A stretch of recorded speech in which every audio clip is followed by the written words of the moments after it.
যেই সংখ্যাটা দিতেছে, লন্ডন থেকে বার্তাটা দিতেছে, এই বার্তার মূল উদ্দেশ্য হলো আমাদেরকে এখন সতর্ক থাকতে হবে। কোনো পাতা ফাঁদে পা দেওয়া যাবে না। পা দিলেই আমাদের আগামী দিনে অনেক চ্যালেঞ্জ হয়ে যাবে, অনেক চ্যালেঞ্জ হবে, অনেক চ্যালেঞ্জ। আমাদের অনেক মাঠ পর্যায়ের নেতা কর্মীরা বুঝেন না, ক্ষমতায় আইসা পড়তেছি, অনেকে বুঝে না, কিন্তু বিতর্কত আসলে অনেক জটিলতা আছে, অনেক কিচ্ছা কাহিনী আছে। এই জন্য বলি কারো ফাঁদে পা দিবেন না আপনারা। অন্তত 17 বছর যদি কষ্ট করতে পারেন, আগামী 7টা মাস কষ্ট করেন। সৌহার্দ্যপূর্ণ আলোচনা করেন প্রতিবেশীর সাথে, সামনের বাড়ির সাথে, রোডের সাথে, পরের রোডের সাথে, পরের ব্লকের সাথে, ওয়ার্ডের সাথে, থানার সাথে, সবাইকে সম্মিলিত করেন, একত্রিত করেন। নেতৃত্ব ছাইরা দেন, নেতা যারে বানায় নেতা। আগে যদি দল বাঁচে, আমি বাঁচব। দল যদি না বাঁচে, আপনি আমি কেউ বাঁচব না। 16 বছর কি কেউ ভালো ছিলেন? দল ছিল না। দল যদি ক্ষমতায় আসে, ভালো থাকবে।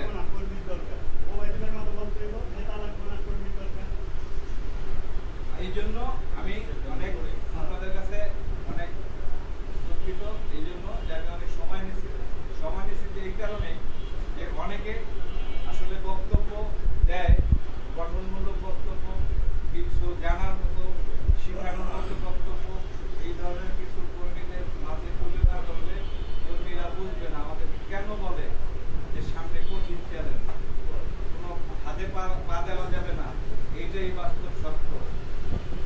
আপনি এখন বাইরে একটা মার্কেটে গিয়ে কোনো জায়গায় হই হুল্লা করেন, আপনি আধা ঘন্টার মধ্যে সেনাবাহিনী আপনাকে নিয়ে যাবে, আপনাকে বিএনপি বানায় দিবে। আপনি যদি বলেন ওইখানে আপনার পরিচয় নাই, কোনো বিএনপি কোনো পদে নাই, তারপর আপনাকে বিএনপি বানাবে। আর একটা গ্রুপ, 4-5টা গ্রুপ দাঁড়ায় থাকে, বিএনপি বানায়, বিএনপি করবে। এই প্রচারণাটা বেশি হইতেছে। এই প্রচারণা যাতে না হইতে পারে, এই জন্য আপনারা একটু সতর্ক। আপনাদের কাছে বিনীত অনুরোধ, কারো ফাঁদে পা দিব না। আমরা আর একটু কষ্ট করি 7টা মাস। আমরা এখন এগুলোর পথসভা করি, 2 জনে করেন। আপনার রোডের 2 জন নিয়ে 2টা বাসায় যান প্রতিদিন, পরের দিন আর 2টা বাসায় যান, গিয়ে তাদেরকে বলেন যে এই যে অকারেন্স বিএনপির নামে এই যে থেকে আসছে, যেটা আসলে বিএনপির লোক না, আপনারা যাচাই বাছাই করেন। এইভাবে আমরা প্রচারণায় নাই মাঝে কে প্রার্থী হইল, কে প্রার্থী আসবে, এইটা আমাদের দেখার দরকার নাই। এইটা আমরা দেখি না, প্রার্থী কে হবে না না হবে। আগামী দিনের প্রার্থী পাপ্পু ভাই হইতে পারে, ধানের শেষে আলহামদুলিল্লাহ, রওশন হইতে পারে আলহামদুলিল্লাহ, মিষ্টি হইতে পারে আলহামদুলিল্লাহ, পাবেল হইতে পারে, সাজু ভাই হইতে পারে, আরো কেউ হইতে পারে, আঞ্জু ভাই হইতে পারে। সে দলের বাইরে তো কেউ না। আমাদের কাজ ধানের শেষে করতেই হবে। ওই দিকে আমরা না তাকাই যে এই আমার ভাই পাইলো না, আমার পাপ্পু ভাই পাইলো না, আমি ঘুমাইয়া রইলাম। আপনি ঘুমাইয়া রইলেন, এরকম করে যদি সব দেশের সবাই ঘুমাইয়া থাকেন, যদি ওই চেয়ার যদি ফিল আপ না করতে পারে শহীদ জিয়া সৈনিকেরা, কোথায় থাকবো? জেলখানায়। 5ই আগস্ট যদি না হইতো, ছাত্র হত্যার প্রত্যেকের নামে মার্ডার কেসের মামলা হইত। যারা কমিটিতে ছিলেন, যারা মাঠে ছিলেন, প্রত্যেকে মার্ডার কেসের আসামিরা, এতদিনে অনেকের ফাঁসি হয়ে যেত।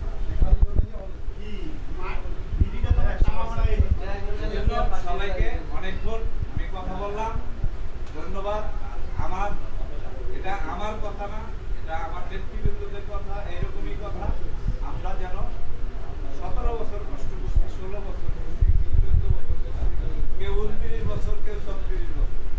আমি বলবো 7টা মাস আমরা আমাদের দর্শনটা ঠিক রাখি, শহীদ জিয়ার আদর্শটাকে ফলো করি, খালেদা জিয়ার কঠিন ত্যাগের দিকটা বিবেচনা করি। এই পরিবারের চেয়ে আমরা কেউ এত ভুক্তভোগী না।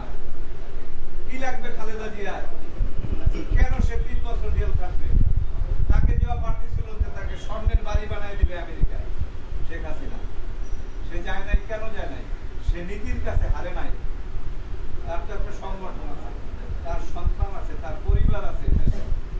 লক্ষ পরিবার আছে, তাদের কি হবে সেই চিন্তা করে সে জেলখানায় রয়েছে 80 বছর বয়সে। আমার মা মানতে পারে না আমি জেলখানায় 6 মাস, যে কেন রাজনীতি করো, জেল কাটতে হইব, আমি তো খালেদা দিয়ে কেন কাটতে হইব? সে উত্তর দিতে পারে না। তার একটা সন্তান বিদেশে বিনা চিকিৎসায় মারা গেল, কেন দরকার ছিল? তারেক জিয়া কেন আজকে প্রবাসী? কি সাবারান আমরা, কি দরকার ছিল তারেক জিয়া? এদেশের প্রধান, সে তো সাবেক অনেক কিছু, সে সাবেক সেনা প্রধানের সন্তান, সাবেক রাষ্ট্রপতির সন্তান, বীর মুক্তিযোদ্ধার সন্তান, স্বাধীনতার ঘোষক জিয়ার সন্তান, 3 বারের প্রধানমন্ত্রীর সন্তান, তারপরও তার প্রধানমন্ত্রী হইতে হইব। সে দেশের জন্য হইতে পারে, আমাদের জন্য হইতে পারে। আমরা তাদের সেই সুনামটা অক্ষুণ্ণ রাখবো না। সাময়িক স্বার্থটা দেখে আমরা তাদের এই কষ্ট বিলীন করে দেব। এই জন্য আমি বলি, একবার আমার নেতার আদর্শের দিকে তাকাই, নেত্রীর দিকে তাকাই, তাইলে আমরা কখনো ময়লার ভাগে যেতে পারবো না। এটাই বাস্তবতা, এটাই সত্য। আল্লাহ হাফেজ। বাংলাদেশ জিন্দাবাদ। সবাইকে ধন্যবাদ। জিন্দাবাদ। তারেক জিয়ার আগামী দিনের বাংলাদেশ সফল হবে। আলহামদুলিল্লাহ।